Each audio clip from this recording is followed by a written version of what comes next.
दोस्तों, आप सभी का फिर से टीवीएल कोचिंग की सीट ऊपर में बहुत बहुत स्वागत है। तो दोस्तों, हमेशा की तरह जो है आज का भी ये session Bihar ITI entrance exam के व्यू से काफ़ी महत्वपूर्ण होने वाला है। आपने थंबनेल देखा और अनुमान लगा लिया होगा कि इसमें जो है हम लोग कौन सा चैप्टर करने वाले हैं, अर्थात इसमें हम लोग घातांक करनी का जो भी क्वेश्चन आपके आईटीआई इंट्रेंस एग्जाम में अब तक पूछ लिए गए हैं और जितने भी क्वेश्चन हमको प्राप्त हुए हैं उन सारे क्वेश्चन को देखने वाले हैं कि आखिर उनको कैसे बनाया जाए और वो कौन कौन से क्वेश्चन हैं जो आपके इंट्रेंस एग्जाम में पूछ लिए गए हैं। तो आई होप आप इस वीडियो के भी अंत तक देखिएगा, क्योंकि ये भी जो वीडियो होने वाला है आपके एग्जाम के व्यू से काफ़ी महत्वपूर्ण होने वाला है। तो चलिए आज का ये वीडियो शुरू करते हैं। और हाँ दोस्तों, शुरू करने से पहले आपसे एक फिर से विनम्र रिक्वेस्ट है कि यदि आप हमारे चैनल पर नए हैं और अभी तक हमारे चैनल को सब्सक्राइब नहीं किए हैं तो प्लीज़ हमारे चैनल को सब्सक्राइब करके बेल आइकन को ऑन कर लीजिए, ताकि आने वाले और भी अदर वीडियो का नोटिफिकेशन सबसे पहले आप तक जाएगा और आप आसानी से हमारे हर वीडियो को देख पाइएगा। तो चलिए आज के इस वीडियो शुरू करते हैं। तो माय डियर, आज के इस वीडियो का फर्स्ट क्वेश्चन आप घातांक करनी चैप्टर का देख पा रहे होंगे स्क्रीन पे। तो दे रखा हुआ है क्या, √3 का पावर 5। क्या दे रखा हुआ है माय डियर, √3 का पावर 5। उसके बाद इंटू में 9 स्क्वायर इक्वल 3 का पावर x इंटू में 3√3 दे रखा हुआ है। 3√3 है यहाँ पे, 3√3 दे रखा हुआ है। उसके बाद आपसे फाइंड आउट करने के लिए क्या बोल रहा है, x = वाट, या क्या है x बराबर कितना होगा वो आपको फाइंड आउट करने वाला है, अर्थात करने के लिए बोल रहा है, अर्थात इसका मान ज्ञात करने के लिए बोल रहा है। तो माय डियर, इसको हम लोग को सॉल्व करना होगा। ये आपका घातांक करने का फर्स्ट क्वेश्चन है और ये आपका आईटीआई इंट्रेंस एग्जाम 2010 में पूछा गया क्वेश्चन है। तो माय डियर, यदि आप इस क्वेश्चन को गौर से देखिएगा तो ये जो है आपके 3 के बेस में सारे जो है आपका इधर भी 3 के बेस में है और इधर भी आपके 3 के बेस में है, लेकिन ये 9 जो है 3 के बेस में नहीं है। लेकिन यदि आप 9 को चाहें तो इसको 3 के बेस में कर सकते हैं। जब तक आप 3 के बेस में नहीं कीजिएगा इक्वल के इधर LHS में और RHS में, तब तक जो है आप पावर को एक दूसरे के इक्वल करके यहाँ से x का मान नहीं ज्ञात कर पाइएगा। इसलिए हम लोग क्या कर लेते हैं, सबको 3 के बेस में कन्वर्ट कर लेते हैं। इसको क्या लिख सकते हैं, √3 को हम लोग क्या लिख सकते हैं माय डियर, 3 का पावर 1/2 लिख सकते हैं। 3 का पावर 1/2 और इसका पावर क्या है 5 है, तो 5 लिख दिए। इंटू में इस 9 को क्या लिख सकते हैं माय डियर, 9 को 3 स्क्वायर लिख सकते हैं और इसका पावर क्या है, इस 9 का पावर 2 है तो 2 हो गया। इक्वल में इधर 3 का पावर x इंटू में ये 3 है तो 3 है, ठीक है। लेकिन ये √3 को क्या लिख सकते हैं, ये यहाँ पे गुना का सिंबल हो जाएगा और ये √3 को क्या लिख सकते हैं, 3 का पावर 1/2 लिख सकते हैं। अब आप इधर देखिएगा तो यहाँ पे आपका कितना आ जाएगा, 3 का पावर 1/2 इंटू 5। ये पावर का पावर जब रहता है तो हम लोग क्या कर लेते हैं, क्रॉस कर लेते हैं, अर्थात गुना कर लेते हैं। तो 1/2 में 5 से गुना कर लेंगे तो क्या हो जाएगा माय डियर, 5/2 हो जाएगा। इंटू में इधर क्या होगा, 3 का पावर 2 का पावर 2 है तो 2 में 2 से गुना हो जाएगा, अर्थात 3 का पावर 4 हो जाएगा। इक्वल में 3 का पावर x इंटू में यहाँ पे आप देखिएगा तो यहाँ पे 3 का पावर 1 है, कुछ भी नहीं है, और यहाँ पे 3 का पावर 1/2 है। एक स्टेप और बढ़ाएंगे उसके बाद हम लोग जो है ये सॉल्व कर पाएंगे, सॉल्व कर लेंगे। यहाँ पे आप देखिएगा तो यहाँ पे 3 के पावर 5/2 और यहाँ पे 3 के पावर 4/2 और ये गुना में है और दोनों का बेस समान है। तो जब बेस समान होता है तो पावर क्या जुड़ जाता है, क्या हो जाता है, जुड़ जाता है। गुना में पावर क्या हो जाता है माय डियर, जुड़ जाता है। तो यहाँ पे क्या हो जाएगा 5/2 और यहाँ पे +4। इक्वल में आप देखिएगा तो 3 का पावर, ये सारे गुना में है और सारे का बेस जो है इक्वल है, एक दूसरे के बराबर है, तो इसलिए आप क्या करेंगे, बेस को उसी तरह रहने देंगे और सभी के पावर को एक जो क्या कर लेंगे, जोड़ के लिख देंगे। तो यहाँ पे सबके पावर को लिखेंगे जोड़कर, यहाँ पे x हो जाएगा, यहाँ पे कुछ भी नहीं है तो 1 है तो इसलिए यहाँ पे 1 हो गया। उसके बाद प्लस में 1/2 हो गया। अब आप देखिएगा तो इधर भी बेस और इधर भी बेस, दोनों बेस समान है तो इसलिए कैंसिल आउट हो जाएगा। जब बेस समान होता है तो कैंसिल आउट नहीं करते हैं हम लोग, क्या कहते हैं, जब बेस समान होता है इक्वल के इधर और इक्वल का उधर भी, जब बेस समान हो तो पावर क्या भी होता है, इक्वल जो पावर भी हो जाता है वो क्या होता है, एक दूसरे के इक्वल हो जाते हैं। तो इसलिए बेस जब समान होता है तो पावर इक्वल हो जाएगा, यानी कि 5/2 और प्लस में 4 इक्वल टू में इधर क्या हो जाएगा, x + 1 + 1/2, यही तो होगा। अब आप इसको सॉल्व कीजिएगा तो यहाँ से आप x का मान आसानी से ज्ञात कर पाइएगा। देखिए तो 4 दूना 8, 8 5 13/2 हो जाएगा इधर, और इधर आप देखिएगा तो यहाँ पे 2 का l से 2 2x + 2 + 1 अपॉन में 2 होगा। ये 2 से 2 कैंसिल आउट हो जाएगा। अब इधर आप देखिएगा तो क्या बचेगा, यहाँ पे आपका बचेगा इधर 13 बचेगा और इधर यहाँ पे 2x + 2 + 1 क्या हो जाएगा 3 हो जाएगा। तो 2x प्लस 2 + 1 = 3 हो गया। अब इस 3 को इधर लेके आएंगे तो क्या हो जाएगा, यहाँ पे माइनस हो जाएगा 13 में से, तो यहाँ पे क्या बचेगा 2x = 13 में से 3 जाएगा क्या हो जाएगा 10 हो जाएगा। इसलिए यहाँ से आपका x = क्या निकल कर आएगा 10/2 निकल के आएगा, और यहाँ पे 2 × 10 अर्थात ये 5 जो है आपका करेक्ट आंसर होगा। अर्थात ये 5 का जो मान होगा, ये x का मान जो होगा वो आपका 5 होगा, और यही आपका राइट आंसर होगा। यदि आप ऑप्शन की बात करते हैं तो यहाँ पे आपका ऑप्शन नंबर डी में 5 दे रखा हुआ है, इसलिए आपका ऑप्शन नंबर डी विल भी करेक्ट आंसर होगा। तो आई होप आप इस क्वेश्चन को समझ गए होंगे। काफ़ी सिंपल था, यहाँ पे इतना लॉन्ग नहीं ले जाने जाया जा सकता था, क्योंकि आप चाहते तो यहाँ पे डायरेक्ट यहाँ पे कैलकुलेट करके आप आसानी से ज्ञात कर सकते थे, लेकिन हम थोड़ा सा आपको समझाने के लिए थोड़ा सा इसको लॉन्ग प्रोसेस से ले गए हैं। आई होप कि आप यहाँ पे समझ पा रहे होंगे कि हम लॉन्ग प्रोसेस से इसलिए ले जा रहे हैं ताकि आप समझ पाएँ। अगर आपका एक्सपीरियंस बन गया है, आप क्वेश्चन को काफ़ी बार बना चुके हैं, तो आप 1 या 2 लाइन में इस क्वेश्चन को बना सकते हैं। कैसे, आप इसको डायरेक्ट यहाँ पे देखिएगा तो यार ये R3 का √3 है, तो √3 अर्थात 3 की पावर 1/2। अब 3 की पावर 1/2 और उसके पावर 5 है, तो 1/2 × 5 = कितना हो जाएगा, डायरेक्ट आप 5/2 लिखिएगा। अब यहाँ पे आप देखिएगा तो अरे यार 9 का स्क्वायर है, तो 9 का स्क्वायर का मतलब कि क्या 3 का स्क्वायर, उसके बाद फिर उसका स्क्वायर, तो 3 का स्क्वायर उसका स्क्वायर यानी कि 3 का पावर 4, तो डायरेक्ट यहाँ पे 3 के पावर 4 लिखिएगा, इसका लिखना जरूरत नहीं है। उसी तरह आपके यहाँ 3x है, उसके बाद इसका √3 को आप क्या लिख सकते हैं 3 के पावर 1/2, तो डायरेक्ट आप इस तरह जो है आप आसानी से कर सकते हैं।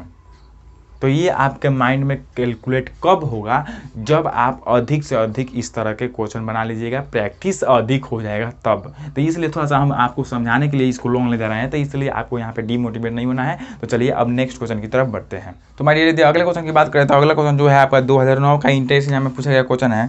क्या बोल रहा है, आपका 900 है, ठीक है 900 है, और इसका पावर 1/2 है या 1/2 है जी एकदम जो है आपका 1/2 है, और उसके बाद क्या है 0.027, यही तो है। उसके बाद इसका पावर जो है 1/3 है, उसके बाद माइनस में 0.0081 का पावर क्या है माय डियर 1/4 है, 1/4 है। उसके बाद इंटू में इसमें गुना कर दिया है कितना से 3 का पावर 0 से, और उसके बाद प्लस किया है कितना माय डियर, प्लस किया है 5/4 का पावर -1, इतना आपका प्लस किया है। तो इसको आपको सॉल्व करना है। काफ़ी सिंपल क्वेश्चन है माय डियर, जो बोल रहा है वही हमको करना है। 900 का पावर 1/2 का मतलब कि क्या है, 1/2 का मतलब कि क्या √अंडर, तो अर्थात 900 का वर्गमूल कितना हुआ है। डायरेक्ट यहाँ पे आप 1/2 का मतलब समझिएगा वर्गमूल होता है, तो वर्गमूल यानी कि 900 का वर्गमूल निकालिएगा तो कितना होगा 30 होगा। उसके बाद गुना का सिंबल है, गुना का सिंबल लिख देंगे। अब यहाँ पे 0.027 का पावर 1/3 का पावर क्या घनमूल, अर्थात 0.27 का आपका घनमूल निकालना है। तो इसका घनमूल जब निकालिएगा तो इसका घनमूल कितना आएगा 0.3 आएगा। आप 0.3 को 3 बार लिखकर गुना कर लीजिए, जो गुना करके आएगा वो आपका यहाँ पे 0.27 ही आएगा, 0.027 ही आएगा, ठीक है। तो यहाँ पे इसका घनमूल कितना हो जाएगा, डायरेक्ट इसका घनमूल आप क्या लिख सकते हैं 0.3। ओके, अब यहाँ पे माइनस है, माइनस यहाँ पे 0.0081 का 1/4, अर्थात इसका क्या करना है, जिस तरह घनमूल अर्थात 3 का घात निकाल कर बनाते हैं उस तरह यहाँ पे 4 हो जाएगा, और इसका जो आप क्या कह सकते हैं डायरेक्ट यहाँ पे 4 गो का जोड़ा पेयर बनाकर लेकर चलेंगे। तो यहाँ पे हम क्या कह सकते हैं इस 81 के लिए 0.4 का 16, 16 को 64, सॉरी 3 का देखिएगा तो 3 को 4 बार गुना कीजिएगा तो 3 का 9, 9 30 27, 27 3 81, अर्थात 4 बार गुना करने पर 3 को आपका 81 आ जा रहा है। अर्थात आपका इसका जो है 1/4 निकालेंगे तो ये आपका कितना देगा 0.3 देगा। अब उसके बाद गुना में 3 का पावर 0 है, अर्थात 3 का पावर 0 का मतलब क्या कि किसी भी संख्या का पावर 0 होता है तो उसका मतलब कि क्या 1, उसका मतलब क्या होता है 1। तो इसके लिए हम लोग क्या लिख दिए 1। उसके बाद प्लस का सिंबल है, प्लस का सिंबल 5/4 का पावर -1, यानी कि ये इन्वर्स बोल रहा है, अर्थात ये 4 ऊपर चल जाएगा, ये 5 नीचे चल जाएगा। जब आपको यहाँ पे आपको बोला जाए कि 2 का पावर -1 बराबर क्या होगा, तो आप 2 का पावर -1 के बराबर क्या लिख सकते हैं 1/2 लिख सकते हैं। क्यों, क्योंकि जब भी इन्वर्स में रहता है पावर तो उसका मतलब क्या होता है उल्टा, तो ये आपका उल्टा होता है। तो उसी तरह इसका इन्वर्स में पावर है इसलिए ये उल्टा हो जाएगा, अर्थात 4/5 हो जाएगा। अब यहाँ पे आप इसको सॉल्व कीजिएगा, कर लीजिएगा, तो यहाँ से आपका राइट आंसर निकल के आ जाएगा। तो चलिए इसको यहाँ पे सॉल्व कर लेते हैं जल्दी जल्दी। तो यहाँ पे आप देखिएगा तो यहाँ पे गुना कीजिएगा तो ये आपका कितना हो जाएगा, 90 होगा और ये तो समझ लो एक अंक बाद है तो एक अंक बाद हो गया, यानी कि 9 हो गया। ठीक है, उसके बाद माइनस यहाँ पे 0.3 में 1 से गुना कीजिएगा तो 0.3, उसके बाद प्लस में 4/5 आप क्या कर लीजिए, यहाँ पे आप बटा में 10 ले लीजिए, यहाँ पे बटा में 10 ले लीजिए। क्यों? क्योंकि यहाँ पे आप जब आप दशमलव को हटाइएगा तो बटा में 10 लेना पड़ेगा, तो बटा में 10 ले लिए। अब यहाँ पे बटा का जोड़ा बटा का घटाव करके निकाल लीजिए, तो 10 और 5 का एलसीएम कितना हो जाएगा 10, और यहाँ पे 90 माइनस यहाँ पे 0.3 का मतलब क्या है 3 ही, उसके बाद प्लस में 5 दूना 10 तो 4 दूना 8। अब यहाँ पे आप देखिएगा तो यहाँ पे 90 में से क्या हो जाएगा 90 और 8 कितना हो जाएगा 98 में से 3 घटेगा तो कितना हो जाएगा माय डियर, 98 में से 3 घटेगा तो 95 होगा, और 95/10 आया, तो 95/10 को आप कैंसिल आउट कीजिएगा तो 19 बचे 95 और 2 बचे 10, तो यानी कि यहाँ पे 19/2 जो है आपका राइट आंसर के रूप में आया, और यही आपका करेक्ट आंसर होगा। यदि आप ऑप्शन की बात करते हैं तो इस तरह का कोई भी आंसर आपको ऑप्शन में नहीं दे रखा हुआ है, इसलिए आपको क्या करना होगा, इसको दशमलव में आंसर लाना पड़ेगा। तो दशमलव में लाने के लिए आप भाग कीजिएगा तो 2 8 16, 2 9 18, 2 9 18 और 2 5 10, अर्थात 9.5 आपका राइट आंसर होगा। 9.5 आएगा, और ये आपका ऑप्शन नंबर बी में दे रखा हुआ है 9.5 कहिए या फिर 9.50, बात एक ही होता है, इसलिए आपका option number B will be correct answer होगा। तो आई होप आप इस क्वेश्चन को समझ गए होंगे, काफ़ी सिंपल क्वेश्चन था। चलिए अब नेक्स्ट क्वेश्चन की तरफ बढ़ते हैं। तो भाई यदि अगले क्वेश्चन की बात किए तो अगला क्वेश्चन भी काफ़ी सिंपल है। आपका क्या दे रखा हुआ है, ये आपका क्वेश्चन जो है ITI 2010 का जो एग्जाम हुआ था उस समय पूछा गया क्वेश्चन है, x का पावर जो है n है, ठीक है, उसके बाद y का पावर -m है, और इस पूरे का पावर जो है, इसका पूरा का पावर भी आपका 3 दे रखा हुआ है। उसके बाद मल्टीप्लाई किया गया है कितना से, x³ y², इसका पूरा का पावर -n से मल्टीप्लाई किया गया है, और इसी का मान आपको ज्ञात करने के लिए बोल रहा है कि ये पूरा आप फाइंड कीजिएगा तो आपका वैल्यू क्या आएगा। तो चलिए इसको फाइंड आउट कर लेते हैं जल्दी से। तो हम लोग क्या करेंगे, इस x का पावर n है और यहाँ पे y का पावर -m है, तो इन दोनों में इसमें इसका पावर जो है, इसका भी पावर 3 है और इसका भी पावर 3 है, तो आप पावर का पावर रहता है तो हम लोग क्या कर लेते हैं, मल्टीप्लाई कर लेते हैं। तो उसी तरह यहाँ पे मल्टीप्लाई करेंगे तो x का पावर कितना हो जाएगा 3n हो जाएगा, 3n हो जाएगा, और y का पावर कितना हो जाएगा -3m हो जाएगा, क्योंकि यहाँ पे m तो पहले से था और 3 हो गया, तो 3 से मल्टीप्लाई हो जाएगा तो कितना हो जाएगा -3m हो गया। अब आप यहाँ पे देखिएगा माय डियर, तो यहाँ पे x का पावर 3 और इसका पावर -n है, तो इसमें गुना कीजिएगा तो x का पावर 3 -3n क्या हो जाएगा -3n, क्यों? क्योंकि यहाँ पे माइनस में है, और यहाँ पे y का पावर 2 और यहाँ पे -n, तो यहाँ पे -2n हो जाएगा, हो गया।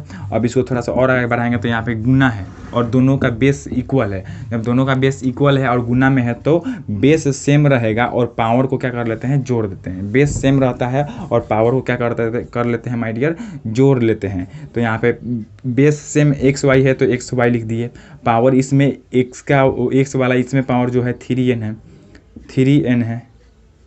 3n है, और इसमें क्या है -3m है, 3n है, तो इसको जोड़िएगा तो माइनस और प्लस क्या हो जाएगा, माइनस हो जाएगा, तो -3n हो गया। अब यहाँ पे y के पावर -3m है और यहाँ पे -2n है, तो इसको भी जोड़ लीजिए तो -3m और -2n, चूँकि यहाँ पे प्लस लिखिएगा तो plus into minus equal to minus ही आएगा, तो इसलिए यहाँ पे -2n हो गया। ओके, अब यहाँ पे आप देखिएगा तो x का पावर कितना आएगा, x का पावर 3n में से 3n घट जाएगा तो कितना हो जाएगा, 0 ना बचेगा, और यहाँ पे y का पावर क्या आएगा, यदि आप यहाँ पे माइनस कॉमन लीजिएगा इसमें से, तो माइनस कॉमन लेते हैं तो क्या बचेगा 3m और प्लस में 2n बचेगा, 2n बचेगा। और आप अब यहाँ पे देखिएगा तो यहाँ पे x का पावर 0 का मतलब, अर्थात हम अभी बताए थे कि किसी का भी पावर यदि आप 0 करते हैं तो वो क्या देता है, हमेशा 1 देता है। तो यहाँ पे x का पावर 0 रखिएगा तो कितना हो जाएगा 1 देगा, और इंटू में यहाँ पे y का पावर जो है -3m प्लस 2n है, 2n है, या फिर डायरेक्ट एक बार और इसको आगे बढ़ाइए और यहाँ पे डायरेक्ट क्या लिखिए, y का पावर 3m और प्लस 2n, और यही आपका राइट आंसर होगा। यदि आप ऑप्शन की बात करते हैं तो इस तरह का ऑप्शन लास्ट वाला ऑप्शन में है, अर्थात डी नंबर में मैच कर रहा है, इसलिए आपका option number D will be correct answer होगा। तो आई होप आप इस क्वेश्चन को भी काफ़ी आसानी से समझ गए होंगे। तो ये आपका ITI एंट्रेंस एग्जाम 2010 के एग्जाम में पूछा गया क्वेश्चन है, तो इसलिए ये भी आपका काफ़ी महत्वपूर्ण साबित होता है एग्जाम के विषय, क्योंकि इस तरह के भी क्वेश्चन आपके एग्जाम में पूछे गए हैं। तो ये घातांक एवं करनी के क्वेश्चन कुछ है जो काफ़ी सिंपल जो है कलेक्ट हुए हैं हमारे से, यानी कि जो भी प्रीवियस ईयर का क्वेश्चन हमको मिला है वही हम यहाँ पे लेकर आए हैं और वही हम करा रहे हैं। ठीक है, तो चलिए अब नेक्स्ट क्वेश्चन की तरफ बढ़ते हैं। तो मानिए यदि अगले क्वेश्चन की बात किया जाए तो अगला क्वेश्चन आपका 2011 ITI एंट्रेंस एग्जाम में पूछा गया क्वेश्चन है। काफ़ी सिंपल क्वेश्चन है ये भी है, चलिए इसको भी हम लोग फटाफट से देख लेते हैं। ये रूट अंडर दे रखा हुआ है, उसके अंदर जो है x का पावर 4 दे रखा हुआ है। ठीक है, और उसके बाद एक बड़ा वाला ब्रैकेट दे रखा हुआ है, मंझला ब्रैकेट जिसे बोलते हैं, और उसके बाद फिर एक ब्रैकेट दे रखा हुआ है, सॉरी रूट दे रखा हुआ है, और इसके अंदर x का पावर 4 फिर दे रखा हुआ है। उसके बाद एक और रूट दिया हुआ है, दे रखा हुआ है, और उसके बाद जो है x का पावर 4 दे रखा हुआ है, और इसी का वैल्यू जो है माय डियर फाइंड आउट करने के लिए बोल रहा है। तो काफ़ी सिंपल क्वेश्चन है, चलिए इसको भी हम लोग सॉल्व कर लेते हैं। हम लोग यहाँ पे डायरेक्ट इस तरह का जो भी क्वेश्चन आएगा तो हम लोग यहाँ से कभी भी नहीं करेंगे, डायरेक्ट अंदर वाला जो वैल्यू, सबसे अंदर वाला जो वैल्यू होगा उसको देखेंगे और उसी को पहले फाइंड आउट करेंगे। तो सबसे अंदर वाला वैल्यू माय डियर क्या है, x का पावर 4 है, तो x का पावर 4 का वैल्यू निकालेंगे। तो x का पावर 4 है, ठीक है, x का पावर 4 है, और इसका क्या है, रूट है। तो हाई पूरा का सॉल्व करेंगे तो क्या आएगा माय डियर, हाई x का पावर 4 का वर्गमूल निकालेंगे तो क्या कितना देगा, x का पावर 2 ही देगा, x का पावर 2 देगा। तो माय डियर यहाँ पे क्या हो जाएगा, x के पावर 2 हो जाएगा। इस पूरा का जगह पर क्या आ गया, x के पावर 2 हो गया। अब इस x के पावर 2 में इसमें से x के पावर 4 से गुना करेंगे तो कितना हो जाएगा, x के पावर 6 होगा। क्यों, क्योंकि दोनों का बेस समान है और दोनों मल्टीप्लाई में है, तो दोनों का पावर क्या हो जाएगा, जुड़ जाएगा। तो 4 और 2 6 हो जाएगा, अर्थात ये पूरा का अब यहाँ पे आपका क्या निकल के आया, यहाँ पे पूरा निकल कर के आया, x का पावर 6 निकल कर आया, और इसका भी क्या है, रूट के अंदर है ये भी। तो जब ये भी रूट के अंदर है तो अब इसको सॉल्व कीजिएगा, अब इसको सॉल्व कीजिएगा तो ये कितना देगा, x का पावर 3 देगा। क्यों, क्योंकि यहाँ पे इसका वर्गमूल निकालना है। इसका वर्गमूल का मतलब कि क्या, कि ये इसका पावर, इस पूरा का पावर 1/2 करना है, तो 2 3 6 3 हो जाएगा।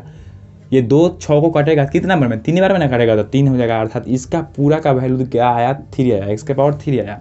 यानी कि ये पूरा का वैल्यू यहाँ पे, यहाँ तक का वैल्यू आपका ये पूरा कट कर क्या आ गया, मतलब फाइंड आउट होकर क्या आएगा, क्या आया, x का पावर 3 आया। अब यहाँ पे भी देखेंगे तो ये भी बेस समान है, ये भी बेस समान, तो फिर क्या होगा, इसमें भी पावर जुड़ जाएगा, तो 4 और 3 7 हो गया। यानी कि अब जो आया लास्ट में आपका फाइनली वो आया क्या, x का पावर 7 आया। अब इसका जो वैल्यू फाइंड आउट कीजिएगा तो ये क्या देगा आपका, x का पावर तो 7 पहले से ही लेता, और इसका वर्गमूल यानी कि वर्गमूल निकालना है, यानी कि 1/2 करना है। तो आप इसको फाइंड आउट कीजिएगा तो x का पावर यहाँ पे 7 कम 7 और 7/2 यानी कि 7/2 आएगा, और यही आपका राइट आंसर होगा। और इस तरह का जो भी आपका ऑप्शन है वही आपका राइट आंसर पिक होगा। तो यदि आप ऑप्शन की बात करते हैं तो यहाँ पे इस तरह का ऑप्शन 7/2 जो है आपका ऑप्शन नंबर सी में रखा हुआ है, इसलिए आपका ऑप्शन नंबर सी विल भी करेक्ट आंसर होगा। तो आई होप आप इस क्वेश्चन को समझ गए होंगे। तो यहाँ पे आपको इस तरह का जो भी क्वेश्चन दिया रहेगा तो सबसे पहले अंदर का वैल्यू फाइंड करना है, उसके बाद यानी कि अंदर से ही बाहर तक आना है, और उसके बाद जो है आपका वैल्यू आएगा। ठीक है, तो चलिए अब आज के नेक्स्ट क्वेश्चन की तरफ बढ़ते हैं। तो माय डियर यदि अगले क्वेश्चन की बात करें तो अगला क्वेश्चन भी जो है आपका ITI एंट्रेंस एग्जाम 2010 में पूछा गया क्वेश्चन है। तो ये भी काफ़ी इंपॉर्टेंट क्वेश्चन है, बनता है आपके एग्जाम के व्यू से, और ये भी घातांक एवं करनी का ही क्वेश्चन है। तो चलिए इसको भी हम लोग सॉल्व कर लेते हैं। आपका क्या दे रखा हुआ है, 3 यानी कि 3, उसके बाद रूट का सिंबल दे रखा हुआ है, और अंदर क्या दे रखा हुआ है, x का पावर 7 दे रखा हुआ है, इंटू में x का पावर -6, उसके बाद भागा 3 का पावर x का पावर कितना हो गया, कितना दिया है, x का पावर 3, और इसका पावर भी जो है 2 दे रखा हुआ है, इतना दे रखा हुआ है, और इसी का वैल्यू जो है आपको बताना है कि ये पूरा का वैल्यू, ये पूरा कितना आपको फाइंड आउट होकर निकालेगा, यानी कि कितना आंसर देगा। तो चलिए इसको हम लोग सॉल्व कर लेते हैं। तो हम लोग क्या करना है, हम लोग क्या करते हैं, पहले इसको सबको जो है जिस तरह सिंप्लीफाई किया जाता है उस तरह हम लोग सिंप्लीफाई करते हैं। ठीक है, तो यहाँ पे इसका मतलब क्या कि घनमूल, इसका घनमूल x का पावर 7 का घनमूल निकालना है, तो यानी कि x का पावर 1/3 इंटू 7 करेंगे तो यहाँ पे कितना हो जाएगा, 7/3 होगा। डायरेक्ट आप क्या लिख सकते हैं, इसका इस पूरा का वैल्यू क्या लिख सकते हैं, 7/3 लिख सकते हैं। ओके, यहाँ पे तो कोई कन्फ्यूजन नहीं होना चाहिए। क्यों, क्योंकि यहाँ पे घनमूल निकालना है, तो इसलिए 1/3 करेंगे, उसके बाद पावर 7 करेंगे तो गुना कर देंगे तो 7/3 आएगा। तो यहाँ पे x का पावर 7/3 हो गया, और इंटू में यहाँ पे x का पावर -6 है। ठीक है, तो x का पावर -6 हो गया, ये हो गया। अब उसके बाद भाग का सिंबल है, भाग का सिंबल का मतलब कि क्या कि बट्टा में, तो बट्टा में क्या हो जाएगा x, और इसका पावर 3/2 है, 3 का पावर 2 है, यानी कि तितरी का 9, यानी कि ये 3 का पावर 2 का मतलब कि क्या तितरी का 9 होगा। क्यों? क्योंकि यहाँ पे सिर्फ इसका 3 का पावर बोल रहा है, न कि ये पूरा का। यदि पूरा का बोलता तो 3 दूना 6 कर देते, गुना कर देते इसमें, लेकिन आपका सिर्फ 3 का स्क्वायर दे रखा हुआ है यहाँ पे, इसलिए तितरी का 9, यानी कि x का पावर यहाँ पे 9 हो गया। अब इसको थोड़ा सा और आगे बढ़ाएंगे तो यहाँ पे आप देखिएगा, तो यहाँ पे गुना में दोनों बेस समान है, तो क्या कर देंगे, पावर को जोड़ देंगे, तो x का पावर 7/3, और यहाँ पे प्लस करेंगे तो प्लस इंटू माइनस क्या हो जाएगा, माइनस हो जाएगा। क्यों? क्योंकि यहाँ पे इसका सिंबल जो है आपका माइनस में है, तो -6 हो गया। और बट्टा में आप देखिएगा तो यहाँ पे x का पावर 9 है, तो x का पावर बट्टा में आपका 9 है, और यदि आप इसको ऊपर भेजते हैं तो ये ऊपर जाएगा तो गुना में तो हो जाएगा, लेकिन यहाँ पे इसका पावर जो प्लस में होगा वो आपका क्या हो जाएगा, माइनस में हो जाएगा, तो x का पावर -9 हो गया। अब आप इसको आगे सॉल्व कीजिएगा तो यहाँ पे आप देखिए, यहाँ पे ये भी बेस दोनों समान है, तो दोनों के पावर को क्या कर देंगे, जोड़ देंगे, और बेस उसी तरह रहेगा। तो 7/3 और माइनस में 6 है तो 6, इसमें क्या कर देंगे, -9 जोड़ देंगे, तो जोड़ेंगे तो यानी कि माइनस और प्लस क्या हो जाएगा, -6 होगा, अर्थात 9 हो गया। अब इसको थोड़ा सा और आगे बढ़ा के सॉल्व करेंगे तो यहाँ पे आप देखिएगा तो इसका क्या करना होगा, हम लोग को बटा घटाव निकालना पड़ेगा। तो x है तो x इसी तरह बेस में रहेगा। उसके बाद यहाँ पे इसका बटा घटाव निकालिएगा तो 3 × 6 = 18, 7 - 3 × 6 = 18, और 3 × 9 = 27। बट्टा में क्या हो जाएगा आपका 3 है तो 3 हो गया।